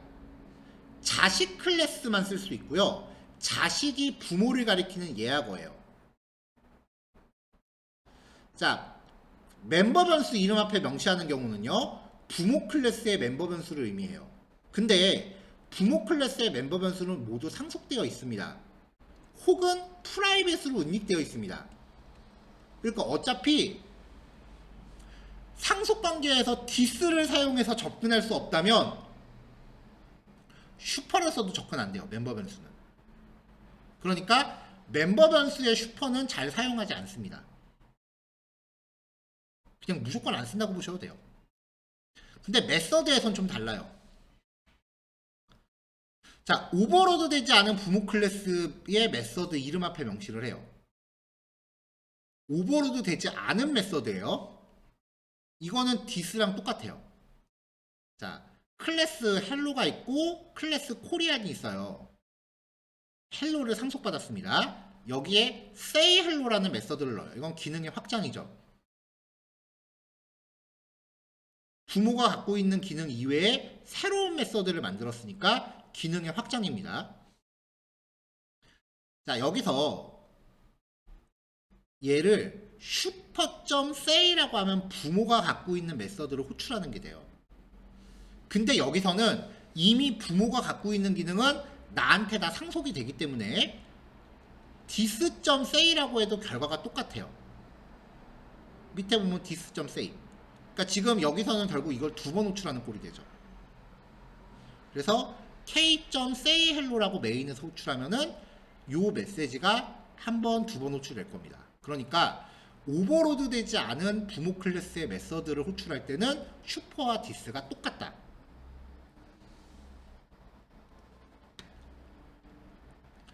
자, 이번엔 오버로드된 부모 클래스의 메서드. 자, 오버로드된 부모 클래스의 메서드 이름 앞에 명시할 때 이거는 재정의 되기 이전의 원본을 뜻해요. 자, 예제 먼저 보고 텍스트 볼게요. 자, 예제에서는 say, hello가 있고 코리안이 있는데 이 say라는 메서드를 얘가 재정의하고 있어요. 그 다음에 say hello를 호출했죠. 자, 코리안을 통해서 객체를 만들었고요. k.say hello를 호출하면은, 자, 일단은 이 k라고 하는 객체를 통해서는 부모가 갖고 있는 이 say라는 메서드는 자식이 지금 재정의하고 있기 때문에 얘는 가려져요. 그러니까 K를 통해서는 여기에 접근할 수 있는 방법이 없어요. 자, 이때 K.say로 호출하면은 먼저 여기서 슈퍼.say 이렇게 하면은 부모의 원본으로 호출합니다. this.say 이렇게 하면 자기 거로 호출합니다. 그러니까 부모의 메서드를 재정의하고 있는 클래스 안에서 원본과 재정의한 거를 구별하기 위해서 쓰는 게 슈퍼예요. 사실 슈퍼는 잘 안 쓰기는 해요.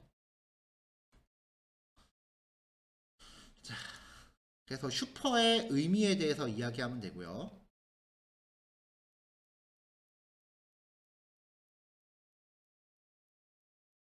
자, 이번에는 슈퍼를 사용하는 가장 일반적인 케이스예요. 부모 메서드의 기능 확장. 자, 부모 클래스의 기능 확장은 부모 클래스의 기능 확장은 부모 클래스가 있고 자식 클래스가 있을 때 부모가 메서드를 A, B, C를 갖고 있다고 쳐요. 그럼 얘네들은 그대로 상속이 될 거 아니에요. 그 다음에 B에서 D, E, F라는 메서드를 추가하면은 원래 A, B, C에 D, E, F를 추가해서 부모 클래스의 기능을 확장했다고 표현을 합니다. 근데 이거는 지금 말이 다르죠. 부모 메서드의 기능 확장이에요. 자, A라는 클래스가 있고 여기에 스몰 a라는 메서드가 있어요. 이거를 B라는 클래스가 A를 재정의해요. 그럼 얘가 가려지죠. 근데 이 부모의 메서드를 재정의한 이 스몰 a에서 슈퍼.a를 한번 호출하는 거예요. 그러면 요 기능을 그대로 한번 호출해서 쓰고 그 다음에 여기에다가 플러스 알파를 놓는 거죠. 그럼 부모 메서드를 그대로 답습하고 내가 추가적인 로직을 추가하게 돼요. 이렇게 하면은 원래의 기능을 그대로 유지하면서 새롭게 덧붙인 처리도 실행이 됩니다. 그래서 부모 메서드를 확장해요.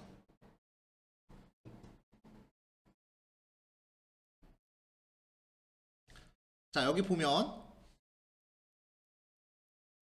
헬로라는 클래스가 say라는 메서드를 갖고 있는데 이 메서드는 영문으로 헬로월드를 출력하고 끝났어요. 근데 내가 만들고 싶은 결과가 얘를 호출했을 때 헬로월드라고 출력하고 밑에 안녕하세요라고 출력하고 싶은 거예요. 그래서 상속을 받고 얘를 재정의합니다. 그럼 얘는 이 say라고 하는 메서드는 가려지지만 여기서 슈퍼.say를 먼저 한번 호출하는 거죠. 그럼 얘가 그대로 한번 실행이 돼요. 여기서. 그리고 여기에 내가 플러스 알파를 넣는 거예요. 부모의 기능을 그대로 실행하고 후속에서 뭔가 추가적인 기능을 하는 것. 부모가 갖는 say라는 메서드를 확장한 거죠. 자, 그럼 이제 코리안에서 say로 호출하면은 두 개를 출력하죠. 자, 슈퍼 키워드의 마지막 기능입니다. 슈퍼 키워드 자체를 메서드처럼 사용하면 부모 클래스의 생성자를 의미합니다. 자, 결론부터 얘기하면 생성자는 상속되지 않습니다. 근데 객체가 만들어지기 위해선 반드시 생성자가 호출돼야 됩니다. 그래서 객체를 만들기 위해서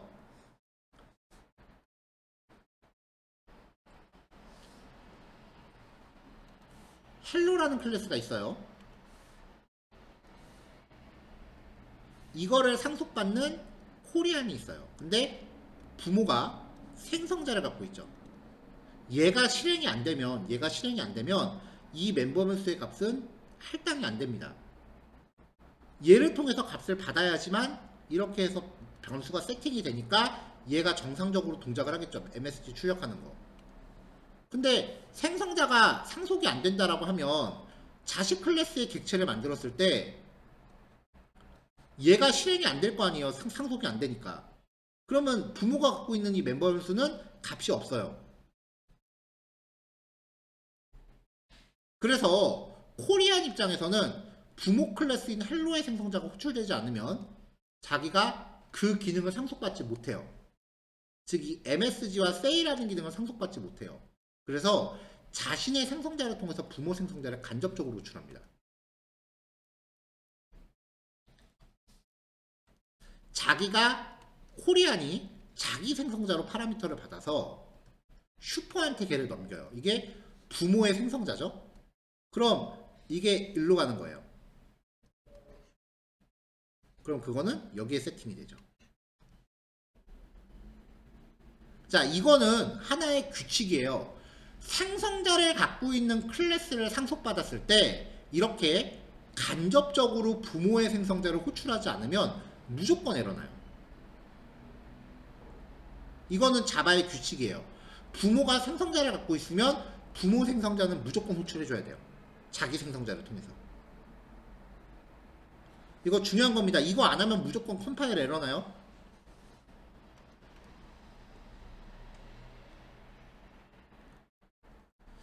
자, 그래서 new korean이라고 만들면서 hello world라고 메시지를 주면은 이 hello world는 코리안의 생성자로 전달이 되겠죠. 얘를 슈퍼한테 전달하면은 아까 봤다시피 부모 생성자로 올라가는 겁니다.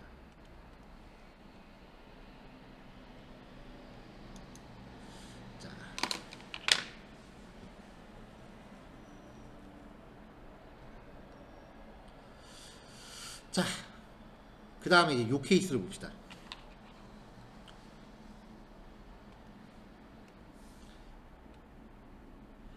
헬로라는 클래스가 있어요.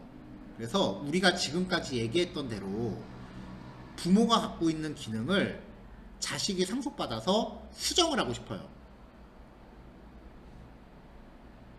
그래서 헬로라는 클래스를 상속받는 메서드를 만들고 이 say를 내가 오버라이드를 하고 싶은데 그 과정에서 오타가 난 거야. 그래서 say라고 정의하면서 오타가 나서 메서드 재정의를 못하게 됐습니다. 이렇게 되면 이 say라고 하는 메서드는 정상적으로 상속이 되고요. 얘는 플러스 알파가 되는 거죠. 그래서 나는 코리안이라는 클래스를 통해서 say라는 메서드를 호출했을 때 안녕하세요라고 한글이라고 출력하고 싶었는데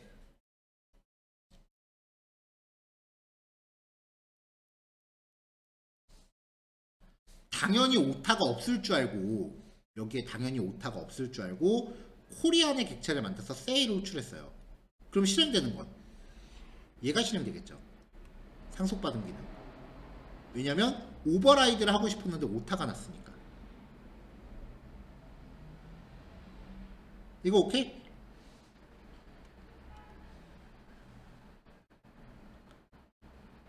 자, 이럴 때 사용하는 옵션이 있습니다.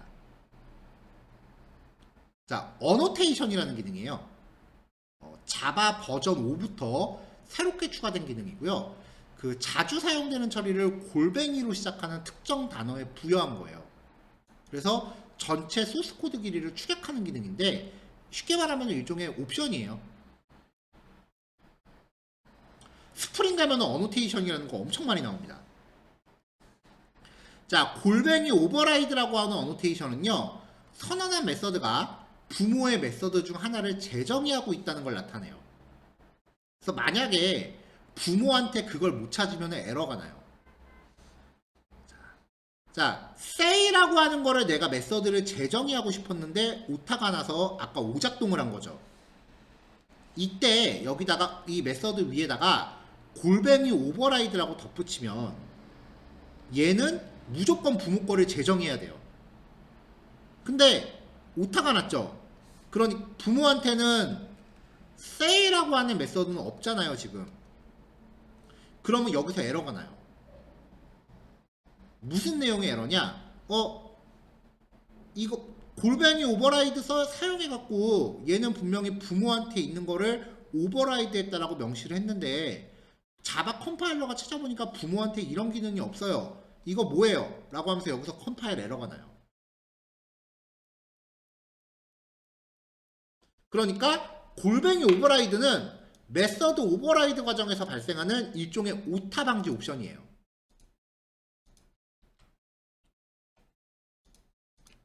자, 여기서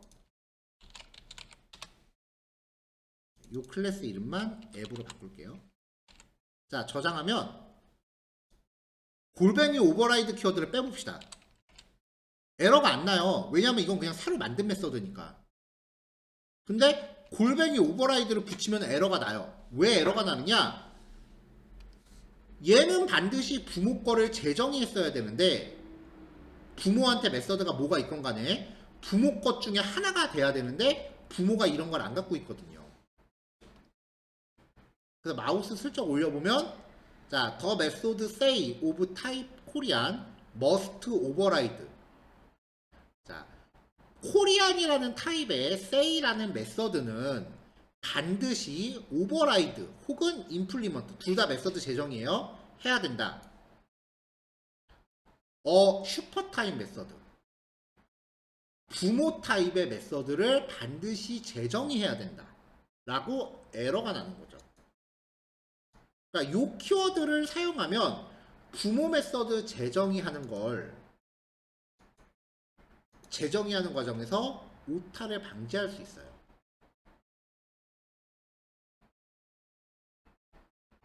자, 이론적인 내용이 좀 많아서 한번 다시 찬찬히 읽어보셔야 될 겁니다.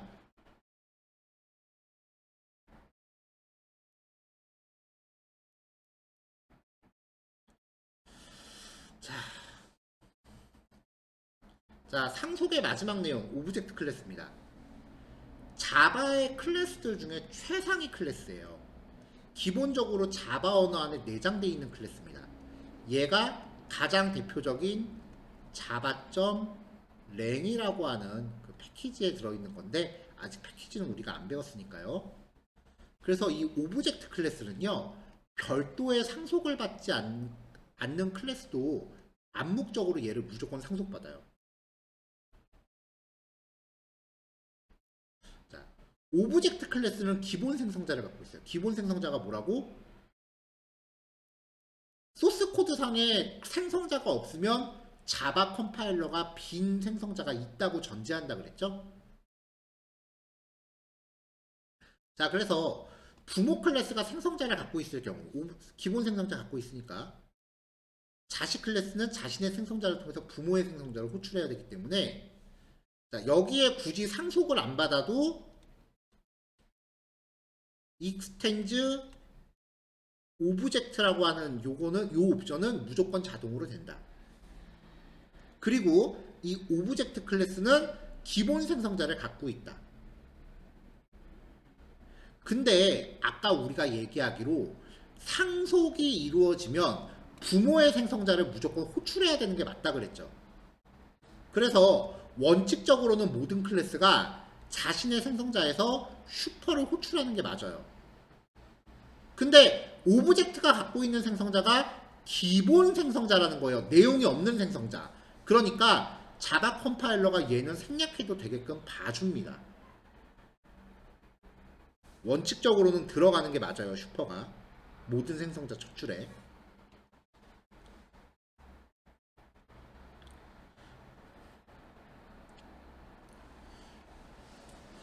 자, 오브젝트 클래스가 갖고 있는 가장 대표적인 메서드는 toString이에요. 이건 우리가 상속을 받아요. 자, 이 메서드는 현재 지금 객체의 해시 값을 출력하는 기능을 하는데 이 해시라고 하는 게 16진수로 이루어진 메모리 주소라고 보시면 돼요. 실제 개발에 그렇게 유용한 기능은 아니에요.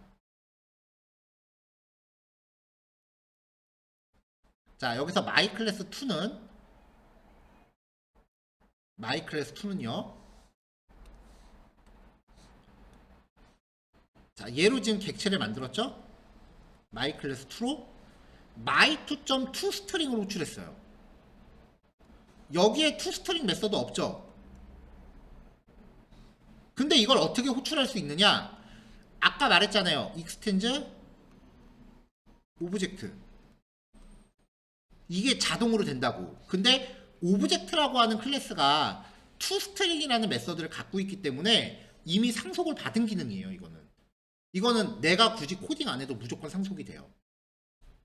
근데 이거를 출력해보면 이 my2라고 하는 요 객체에 대해서 이런 식으로 메모리 위치 값이 나와요. 쓸데없는 값이거든요, 이게. 그래서 자바에서는 모든 클래스가 toString 메서드를 오버라이드해서 객체의 현재 상태를 리턴하도록 하는 걸 권장하고 있습니다. 그런 이유로 toString 메서드는 멤버 변수의 값들을 하나의 문자열로 묶어서 반환하는 형태로 오버라이드 하는 게 좋아요. 클래스 이름 적고 멤버 변수 값들을 이렇게 나열하는 거죠. 자, 요런 기능 지난주인가 한번 예제에서 나왔을 거예요. 물론 요 키워드는 없었지만. 그래서 세터로 호출하고 toString이라고 딱 호출하면은 이 클래스의 객체가 갖고 있는 num이라는 변수는 현재 이거다라고 출력을 해주는 거죠.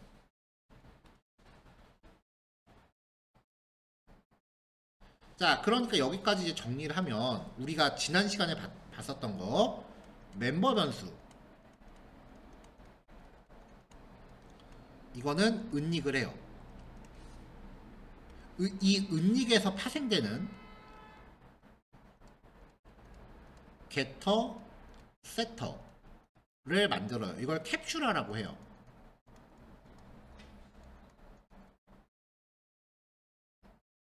그리고 오브젝트라고 하는 클래스가 자동으로 상속이 돼요.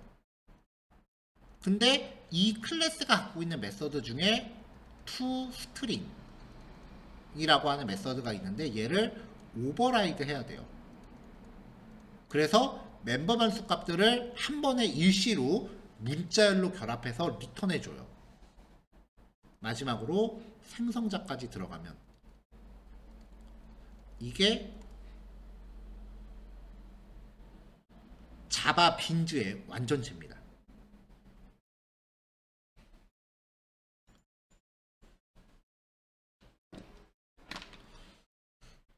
그래서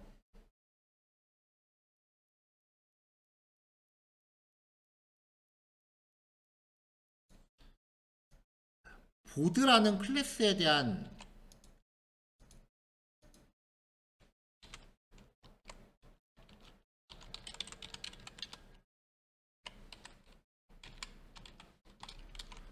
보드라는 클래스에 대한 자바 빈즈를 만들어 볼게요. 멤버 변수만, 여러분들이 하실 건 멤버 변수만 정의하는 거예요. 자, 요 하나로 오늘 했던 예제가 정리가 됩니다. 지난 시간과 오늘 게 이어집니다. 자, 일단 생성자 만들어야죠. 단축키 알려드렸죠? Generate Constructor Using All Fields. Getter Setter 만들어야죠. Generate Getters and Setters. 그 다음에 우리가 지난 시간에 깔았던 이 익스텐션에 기능이 하나 더 있어요. 단축키 또 누릅니다. toString 검색하세요. Generate toString. 엔터. 그러면 오버라이드 된 toString이 들어가고 멤버 변수의 값과 getter를 호출해서 현재 상태를 리턴하는 메서드가 만들어집니다. 자, 이 오버라이드라는 거는 얘는 부모한테 반드시 있는 메서드라고 그랬죠? 하지만 이 클래스는 상속받은 게 없어요. 그럼 뭘 상속받는다? 오브젝트. 자, 단축키에 toString까지 기억하시면 됩니다. 자, 이제 객체 지향의 특성 중에 남은 게 추상화라는 게 있는데요. 추상화는 사실 되게 쉬워요. 자, 우리가 A라는 클래스가 있고 B라는 클래스가 있을 때 이렇게 상속을 받는다라고 얘기를 했죠. 그래서 오늘은 이 A라는 클래스는 누군가가 만들어 줄 테니까 우리는 B라는 클래스를 만드는 입장에서 얘기를 한 거예요. 추상화는 A를 만드는 입장에서 바라보면 돼요. 자세한 이야기는 내일 정리하는 걸로 합시다. 자, 그래서 내일 그 추상화에 대해서 얘기하고 예외 처리 얘기하고요. 얘네들은 얘기 짧아요. 그리고 아마 내일 수업은 얘기가 그렇게 긴 얘기가 아니기 때문에 그 페이퍼는 없고 그냥 우리 처음에 공부했던 것처럼 그냥 코드로 바로 얘기할 겁니다. 그리고 그 패키지 개념, 그 다음에 자바.랭 패키지, 그리고 그 컬렉션 프레임워크, 리스트와 맵, 그거 그런 것들을 이제 이야기를 해서 기본 과정을 마무리를 할 거예요. 다시 한번 말씀드리지만 내일은 그 페이퍼 없고요. 그냥 한 단어나 하나씩 얘기를 정리할 거예요. 긴 얘기들이 아니기 때문에 이제 상속까지 나오면 어려운 거 다 끝나거든요. 그래서 내일은 우리 처음 공부했던 것처럼 페이퍼로 바로, 페이퍼가 아니라 소스 코드로 바로 이야기를 할 겁니다. 자, 23분 남았습니다. 여기까지 해서 실습들 다들 마무리 하시고요. 오늘 얘기가 되게 어렵고 중요한 게 많았으니까 이따가 오후에 영상 올라가면은 오늘 이후에 꼭 한두 번씩 다시 챙겨보시기 바라겠습니다. 자, 오늘 여기까지 정리할게요. 실습 시간까지 고려해서 지금 마무리하는 거니까 1시 반쯤까지는 그래도 실습 완성해 주세요. 마지막 실습 내용은 안 보내셔도 됩니다. 자, 이제 녹화 끄겠습니다. 고생 많으셨고 내일 정시에 만납시다. 예, 여기까지 할게요. 수고하셨어요.